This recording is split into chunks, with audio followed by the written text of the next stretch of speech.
Garry Douglas with the Chamber of Commerce joins us now. Has there ever been a time like this in our history where we've seen such dramatic changes at the border, maybe around 9/11? Well, even at 9/11, there certainly was a depression of cross-border travel and heightened security, but the border never closed. Nothing, nobody was ever told that for the next 2 weeks or something because you're in one category or another, you can't close the border. So this is even broader than what happened after 9/11. First, a couple of weeks ago, Canada had talked about limits at the border, and they had tried to dissuade people from coming into the U.S., saying that if you come... Well, I think what we've learned since then is that there was a private conversation going on between the two countries.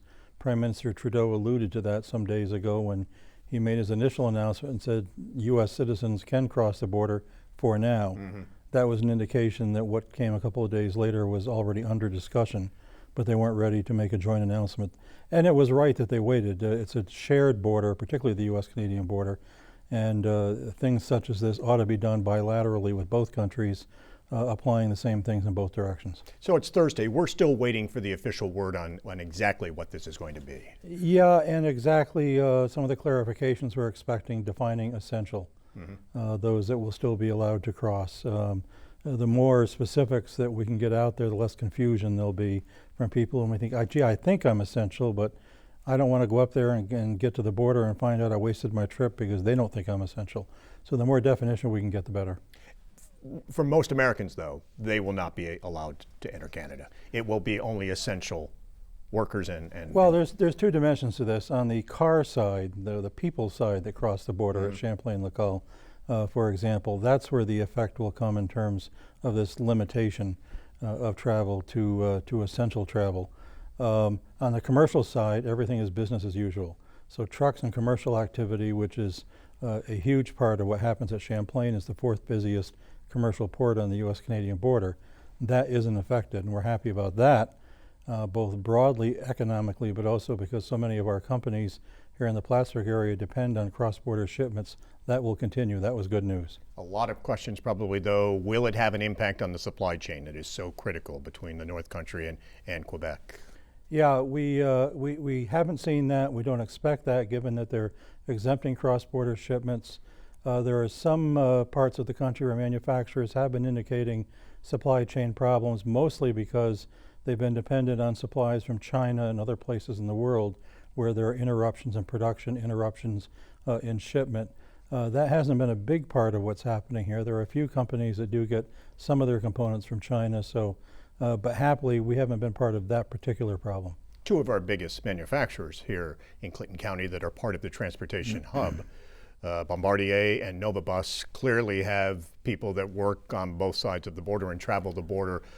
Will they be allowed to do that, or is that one of the questions still up in the air, whether they may qualify for exemptions? That's one of the questions still up in the air. I think some are already having their family join them on this side of the border and kind of settling in until this restriction is lifted. There aren't a lot of there isn't a high percentage of employees at our Canadian-based companies here who commute. The ones who do commute are mostly at the management level. There are finance people, there are some general managers, people at the corporate level, there are some engineers. My guess is that many of those would not be considered essential, but most of them have residences here while they're here during the week or when they stay over, and they're going to have to make those arrangements, or they may be taking up rooms in some of our hotels during the period. The essential the workers that we've been concerned about have been the nurses and healthcare personnel. It would surprise most North Country people to know how dependent we are across the entire North Country, but certainly here in the Plattsburgh area, on commuting healthcare personnel. Under NAFTA, which has been updated and continued, what are called trade NAFTA visas, have a number of specific professional categories which have virtual free access to work in either country if you have those credentials and you get a job in the other country that's in that profession. One of those happens to be RNs. So there are hundreds of RNs who work across the North Country, across the entire border. And then most of our people do know, but they probably don't know how many there are, probably have run into at one time or another a Canadian doctor or a dentist in this area. Our community is full of them who are practicing in our hospital and in a number of cases have private practices down here. and most of them are commuting, and we need them to continue doing so. You want to talk about essential personnel, what's more essential than healthcare professionals? And there are hundreds. There are hundreds. And they do have the clearance. Congresswoman Stefanik said yesterday after speaking with the acting Secretary of Homeland Security, Chad Yes. Wolf, that she had assurances from Yes. him that the healthcare workers would be able We to went continue to cross very the border. early on to the Congresswoman's office, and she reached out to Homeland Security as well as communicated with the Canadian government through the embassy and the consulate, and we got a specific assurance that those personnel will be considered essential. And you mentioned that the trade will continue on. In fact, many of the top administrators on both sides of the border, we heard them explicitly say, Yeah. trade will continue as is. And if people were to wonder, well, you know, why did they get that exemption? Well, I mean, there's a couple of reasons. Number one, there's the huge size of the economic interrelationship with Canada and the U.S. If you cut that off, you would collapse both economies. Never mind anything else. That alone would collapse both economies. But never mind even that. The fact is, it is a logical, low-risk decision. A trucker bringing something down from a loading dock in Montreal, dropping it at the loading dock here and returning is not interacting with people. So these truckers will be allowed to continue crossing the border. Yes, and companies here and elsewhere too have in fact put protocols in place for all of their shipments to minimize actual personal interaction. Then the question becomes, will there be shipments to go out at some of the key plants here, Bombardier, Novabus?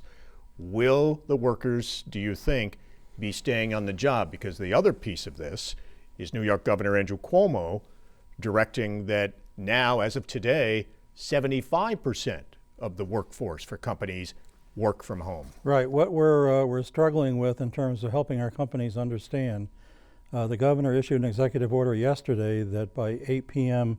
Friday evening, all companies must be ready after that time to have no more than 50% of their workforce on site at any one time. So where they have people work at home to get down to that number and or go to shift work, whatever it takes, so they reach that number. So we've been advising our companies all this morning, as well as assisting those who believe they may qualify for a number of categories that are defined as essential operations that are exempted from that requirement. So we're getting tons of questions. Geez, I think I'm essential. Here's what I do. Am I essential? And there's a process through Empire State Development Online, which businesses will find on our website at northcountrychamber.com if they haven't received it directly from us, where they can go and pose that question, say what they do, and ask, I think I'm exempt, here's what I make, here's what I do, am I? And get a definitive answer. So we were working through all that and we'll continue to, but now we got hit this afternoon that the governor, because of the increase in cases across the state, is lowering that to only 25% can be on site at one time.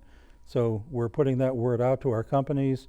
We're waiting for the follow-up executive order to get a definitive answer on whether the implementation date and time remains the same, or whether you got to be at 50% by Friday evening and maybe by Monday or something you got to get it down to 25, or does the 25 apply Friday evening?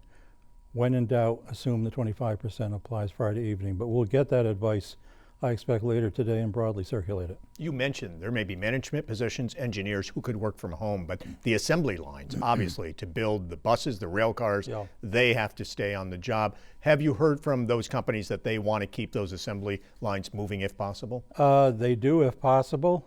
We facilitated telephone contact today between representatives of the state and a number of our companies one-on-one to talk through and to advise them and to get them to submit their submissions to ask, are we considered essential? The categories for essential are not extremely specific. They're broad enough that it leaves it open to questions and interpretation. So for example, transportation infrastructure. Well, typically when you're talking about capital programs, rail cars and buses are considered part of that, but are they for these purposes? So we have other questions like that, and that's where the uncertainties are that need to get answered between now and Friday evening, so companies can make final decisions about what they may need to tell their employees before the weekend. For other employers, though, this is obviously going to disrupt life. Yeah, I mean, North there are a Country. lot of, at the chamber, we had already figured out how we would get to 50%. We're now going to figure out how we can get to 25. We can do that by working from home. I'm going to start working from home on Friday, and then I'll go out and do things like these interviews as I need to do them out on the road during the week. We'll get there. But a manufacturing operation can't drop, they can do a lot, and most of them have, in terms of their office staff. The soft kind of support operations can be done at home. But you get down to the numbers you need on the assembly line to make what's coming off the assembly line, you can't reduce that by 50%, and you certainly can't reduce it to 25%. So there's no question there are going to be a number of operations where the only decision is going to be to totally shut down, lay off the employees until this thing is over. And for people in the North Country, there are a number of families that even people who have good jobs, they, as we have heard over the past few years, many of them live paycheck to paycheck. And if you're put on furlough, you lose your job for weeks or months. For many families, that's going to be Here's the reality, and I saw this number, and I instinctively think it's a logical number. We should not be shocked to see fairly soon that we'll see unemployment figures in the neighborhood of 20%, which is something we haven't seen in generations. If there's an upside to that, it's that it is hopefully a temporary hit as opposed to going into a long-term recession, that once these limitations and orders are lifted, hopefully sooner rather than later, which is why they're being done, the draconian measures are being taken in order to hopefully diminish the timeline that otherwise we would have experienced in getting through this sickness, that we'll see people recalled, and we'll see things start to re-energize, hopefully fairly quickly. Time will tell. We remember after 9/11, there was a huge hit. Everything stopped, everything shut down, kind of froze in place. We went into a recession for a short time, but it was amazing how the country, partly because it rallied and wanted to show that we were going to get back to business and life as usual, and came back around. Hopefully that same spirit may do it again, but time will tell. Is the state stepping in with any immediate steps to try to help people, especially with unemployment, to get them signed up to try to get it to them as soon as possible? Well, the state has waived the 7-day waiting period for unemployment. There is advice again on our website for affected employees on how to file for unemployment, because of the large numbers occurring all at once. It's according to the letter of your last name, what days they want you to actually go online and do this, and it's all online, it's not in person. But the state has done that. They are doing some other things related to assisting with the cost of medical leave for impacted employees who actually are being isolated and are actually get directly caught up in this. We're going to have to look to the federal government, as we always do, for more of the more generalized kind of aid. We'll be doing a webinar next week with the Small Business Administration on their programs for area businesses.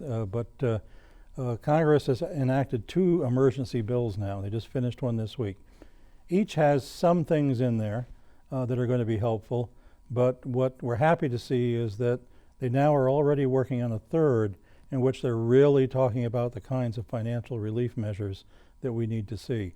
And we need to be optimistic, because it seems to be very bipartisan, that they may do this next very large relief bill very quickly.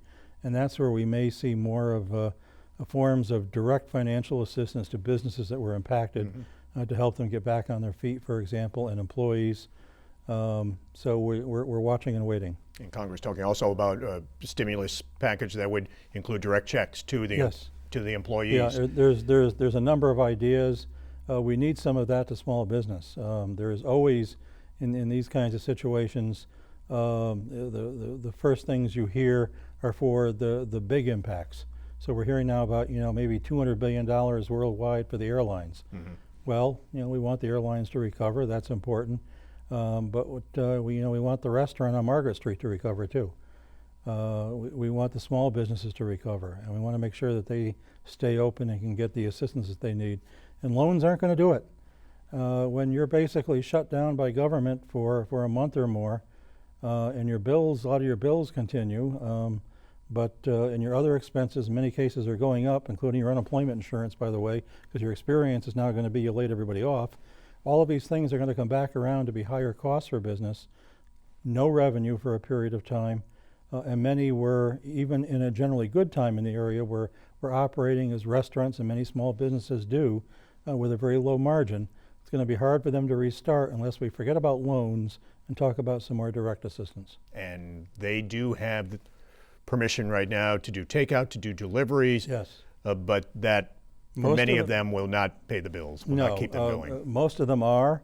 We have a section again on our website at northcountrychamber.com that identifies all of our member restaurants who are doing takeout, as well as those who are also doing delivery.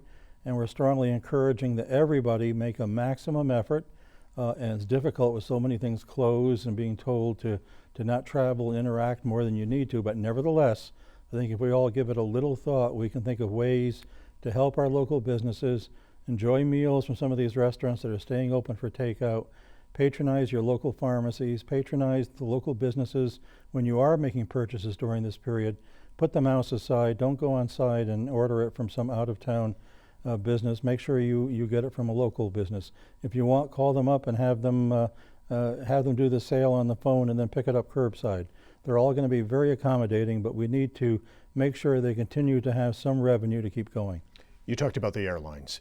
With the new restrictions coming at the border, that will most likely prevent Canadians from coming across the border, no question about that, going to Plattsburgh and flying on Allegiant, Spirit, Yeah. and United Express, and using the airports. The fact is, what's being done at the border is not causing the impact. The impact is already here. Anybody that drove around Plattsburgh on a beautiful Saturday last weekend, which the Saturday before you would have seen virtually the normal number of Quebec plates at the mall, at Walmart's, up and down Cornelia Street. This last Saturday, I drove up and down because I had to be in Plattsburgh on some business, and I intensely looked and counted 12 along the entire journey up and down the road. So the border actions are not causing a depression in Canadians coming here. They have already self-decided to do that, and Americans are doing it in the other direction. So we need to keep that in mind. This isn't the cause, it's really kind of the effect. And the same with the airlines. A lot of the airline activity going on here now are Canadians returning, snowbirds coming back, those that are in Florida getting back up here and returning home. Even without the border closure, there will be a point here soon. Disney World isn't open, the cruises aren't sailing. We're coming up to that point where there's undoubtedly going to have to be some suspension of flights, particularly the vacation destination flights. I would expect the United Express flights would continue. They're underwritten under the EIS contract. They're certainly going to have a lot fewer business travelers and people traveling. Time will tell.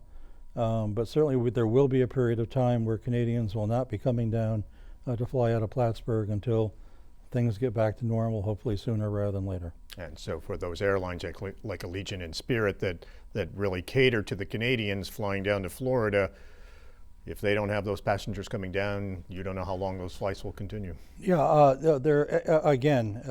right now, Allegiant has reduced the number of flights on some of their destinations, including Orlando, but are still flying. Spirit, the last I knew as of yesterday, is still flying normally, but it's predictable that soon we're going to come to that point where the returning Canadians in particular have returned, who are going to return, and there aren't going to be people going south that we won't lose that service. This is a great market for them. But people who have flights or are still, for some reason, still thinking about flying to Florida, maybe to visit family or something, should be checking and continue to check at any point they may be thinking of doing that to get an update on what the status of the service is. And if they stop for a while, the hope is the airline industry remains solvent so that those flights will resume. That would be the expectation, and it seems pretty much a slam dunk that the federal government is going to do some sort of bailout of the airlines. That's fine. They've been really hit. Some of the other elements of tourism need to be looked at as well. But then also what we want to make sure of is that it isn't just the big players who have the big voices, as often is the case when these kind of quote-unquote bailout bills are done, but small business. So everyone hangs on for the next few weeks, for the next couple of months. Do you share the concern of many that this could last well into the summer?